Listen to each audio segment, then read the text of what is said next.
Etsy. So I'm not going to use slides. It's just going to be me. I'm a little bit of a narcissist, so that's why. I've been thinking about community for a long time.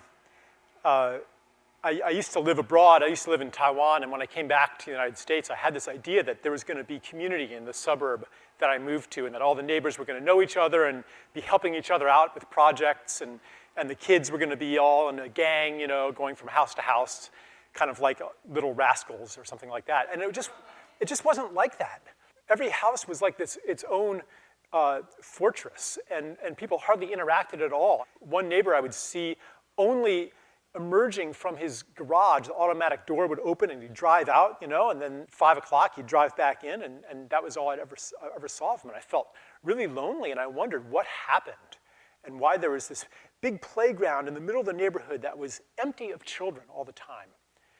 And I tried to create community as best I could and have neighbors over for potlucks, you know, and things like that. And sometimes they would, you know, we'd get together to watch the Super Bowl or something like that.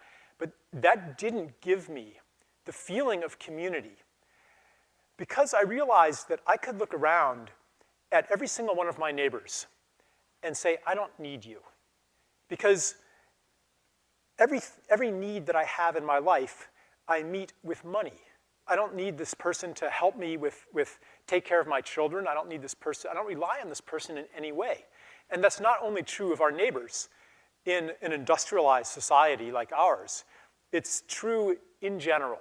Even the person, normally speaking, the person who made this shirt, like, I don't need that person. That person was probably, unfortunately, I'm embarrassed to say it here, but that person was probably a sweatshop worker in Indonesia, you know? I don't need the person who grew the food that I ate for lunch. Why don't I need that person? Because somebody else could do the same thing. Because I could pay somebody else to do the same thing, because I'm living in a commodity world. So how can you have community when you look around and every person knows, I really don't need you and you really don't need me?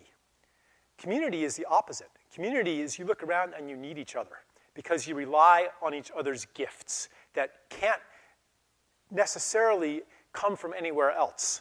You can see already how Etsy is the beginning of a move back toward a world where we need each other, because when you buy something from an Etsy seller, it's not replaceable.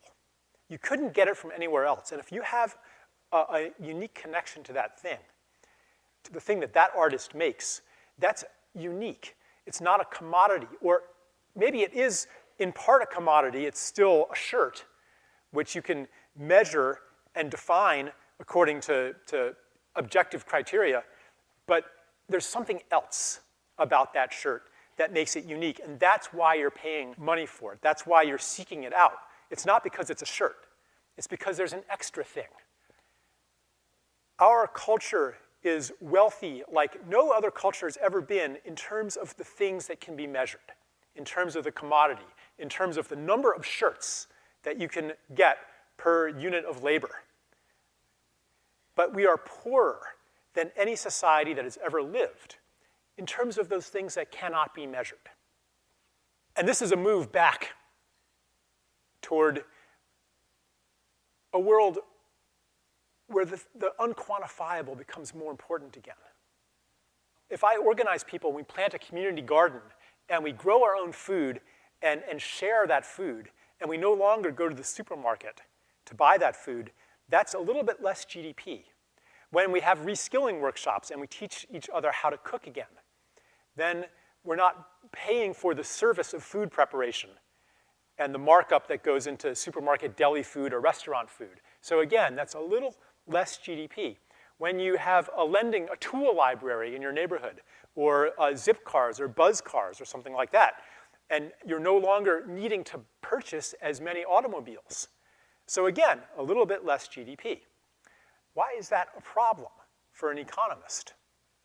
Really, it's because our financial system only works in a context of economic growth. And I'm not going to go into really why that is, maybe a tiny bit. I mean, it's basically goes all the way down to the way that money is created and circulates as interest-bearing debt. in our society. The fact that there's always more debt than there is money because of interest puts us into constant competition with each other for never enough money. Does that resonate with your experience at all? Constant competition for never enough money, and impels the endless quest to find something to turn into money, to find something to monetize, to find some piece of nature to convert into a product, or to find some social relationship to convert into a service. The problem today is that there isn't very much left that we can convert into more products. We can't keep increasing the amount of fossil fuels that we burn, or the amount of fish that we catch, or the amount of forests that we cut down. We're running out of room. And as my experience in suburbia illustrates, we're also running out of room in the social realm. We're running out of community and relationships that can be replaced with services. One, that's why our financial system is in a crisis that will not go away. Secondly, this compulsion to grow and grow and grow is why that there's no community. Ultimately, it's because, why don't I need you? Why don't I need my neighbor? Why don't I need this specific person? It's because that relationship of mutual dependency and mutual aid, of looking after each other's children, of getting together and singing songs together, creating music together. Every small town used to have its own marching band. Entertainment was a collaborative function. But that was taken away and now sold back as digital products, right? And so the fact that we experience almost no community means that there's not a lot left that can be converted into services that we pay for.